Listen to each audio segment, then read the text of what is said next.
Ann Arbor had its first visit from a presidential candidate in about 20 years early this morning when John Kennedy arrived from New York City. Crowds had been gathering since about 10 o'clock last night. The senator arrived at the Michigan Union at about 1:45 a.m. this morning. Some 5,000 persons were on hand to greet him at that time. I want to express my thanks to you as a graduate of the Michigan of the East, Howard University.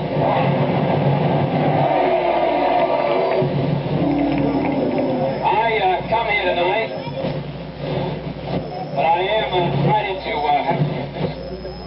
say one or two words on this campaign, which is now coming into the last 3 weeks. I think in many ways it's the most important campaign since mostly because of the problems which press upon the United States and the opportunities which will be presented to us in the 1960s, I believe must be seized.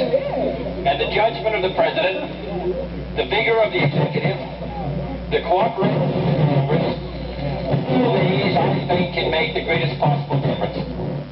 He challenged the assembled students to work for the United States, and then he mentioned the fact that it was getting quite late and all should go to bed. How many of you who are going to be doctors are willing to spend your days in Ghana, technicians or engineers? How many of you are willing to work in the Foreign Service and spend your lives traveling around the world? On your willingness to do that, not merely to serve 1 year or 2 years in the service, but on your willingness to contribute part of your life to this country, I think will depend the answer whether a free society can compete. I think it can, and I think Americans are willing to contribute, but the effort must be far greater than we've ever made in the past.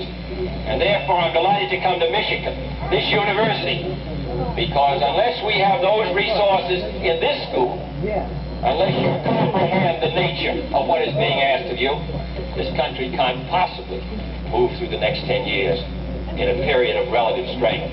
So I come here tonight to go to bed, but I also come here tonight to ask you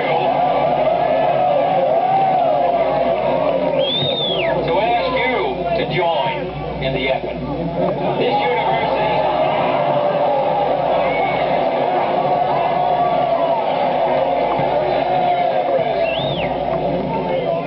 university, this is the longest short speech I've ever made, and I'll therefore finish it. May I just say in conclusion that this college, this university, is not maintained by its alumni, by the state, merely to help its graduates have an economic advantage in the life struggle. There is certainly a greater purpose, and I'm sure you recognize it, and therefore I do not asking for your support in this campaign. I come here tonight asking your support for this country over the next decade. Thank you.